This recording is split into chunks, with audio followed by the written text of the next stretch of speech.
Meantime, some breaking news here. The Pac-12 announcing moments ago that it will resume football beginning with a 7-game conference schedule November 6th.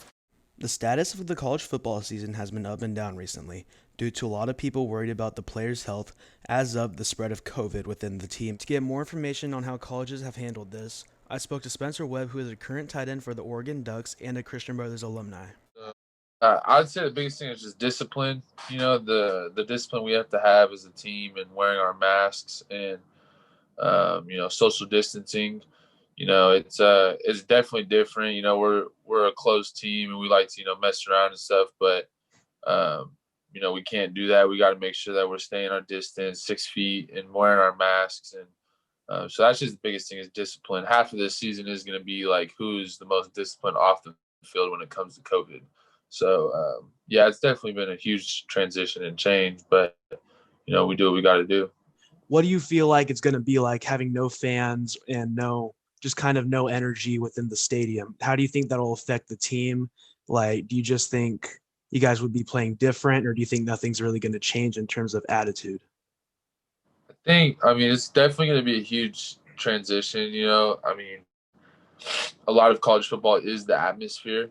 And so, we have one of the loudest stadiums in the country, and that is an advantage to us. But I feel like, honestly, like our practices are so, it's like a game how we practice. I think it's not going to be that big of a transition for us. They're still going to play like the crowd noise over the speakers. They got cutouts all over the stadium. So it's not going to be, completely different, but it's definitely going to be a huge change for us. And I'm honestly excited to see how it goes, just to see like what the vibe of it is. But, we're there to play football, not, look at the fans or anything. So. My next one is kind of has to do with number 2, but I figured this was kind of a good one for the interview. And the question is, what precautions is Oregon taking after all this has happened? Like, do you guys have testing regularly? Do you guys, you mentioned the mask thing during practice, and so we actually have daily testing. It's rapid testing, so we get our results back in a little over 30 minutes. So they test the whole team every morning, coaches, and that was a huge thing for us, was being able to get those results back quick. And if you're not cleared, then you can't practice, and if you are, then you go to practice. But we've done that. We've also switched on our meeting rooms, so there's not as many people in one room. We've moved. The defense does their defense meetings out in the indoor facilities. So there's a lot of space and room. They've done a great job of putting the pieces together to make sure that we are safe, and that the organization is safe. And we're all used to it now, but it's they've definitely handled it very well. Our medical staff and our doctors, and the helping hands that have had to do all the work to put all the chairs out and all that, and make sure that we're getting our food and that everything's organized. But yeah, I think the biggest thing we've done is the rapid testing, just to know, and then obviously we have, masks on at all times. During practice, you're masked up during walkthroughs before practice. And then once, we start hitting and stuff, then you can take your mask off. But, that's just, that helps with contact tracing, because a lot of it is contact tracing. So if someone gets, popped with COVID or a positive test, they're going to look, or they might have to look on the film, see if, this guy was standing next to this guy. But if you have your mask up, then, you're good because you've been wearing your mask. My next one has to do with when it was on the fence, the season was on the fence. And this was when quarantine was starting. But during quarantine, what did you do to condition yourself and keep yourself and maybe what your teammates in check and make sure you were fit for the season? Yeah, so I went home. I was lucky enough to have a private gym to work at. But I did just a lot of conditioning, really. I lost 4 pounds of fat and gained 6 pounds of muscle during that time. So, I took advantage of that time. I thought it was free money. You get to work out, you get to sleep in. It was honestly a blessing for me in disguise. But I did a lot of boxing and stuff, just running routes, working on ball skills, and then of course always hit the weight room. But I thought when they canceled our spring ball and we had to go home, I was like, you know what? There's two ways you could look at this. You could be like, I'm just gonna be lazy and sit on my butt all day, or I can go out there and actually make get better. So I took the route to get better, and I'm super happy I did. And you mentioned your feelings kind of towards the thing, kind of towards when you found out. Can you go more in depth on like how you felt when you heard the news that they were gonna cancel the season, compared to how your feelings were when you found out they were gonna bring it back?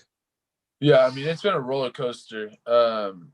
We're 3 days into spring ball, and we kind of had, there was rumors and stuff about COVID, and then I remember we got our schedule the night before they canceled us, and on it was just team meeting. That was it. So we kind of knew that was what was coming. They canceled it. We all kind of went home. Some people stayed, and then we came back and started training again. We thought, all right, we're gonna have a season. It's good to go. We're gonna be safe. Take the right precautions and stuff. And then, boom, they canceled the season. So then again, it's like, all right, well, I'm gonna go home. And then finally, they figured it out. They worked it all out, and now, on Saturday we get to line it up and play some football. So I'm excited about that. I think 2020 has definitely needed some football, and especially on For the sure. West Coast, Yeah. some Pac-12 football. But it's been a roller coaster for sure. Yeah, I kind of understand that. Yeah.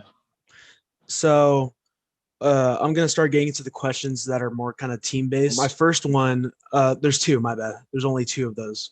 The first one is, how do you think you guys will perform this season? Do you think it'll be a way better season than last year, or do you think that there will be improvements with same record? Like, what are your thoughts coming into the season right now? I think last year's team was super talented.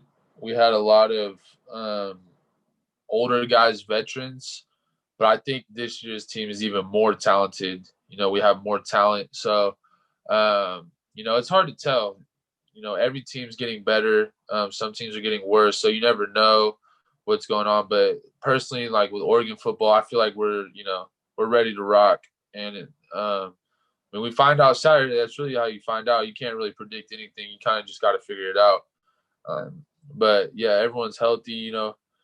It's been a journey just with a lot of guys leaving. We had a lot. Justin Herbert. Our whole O line's gone.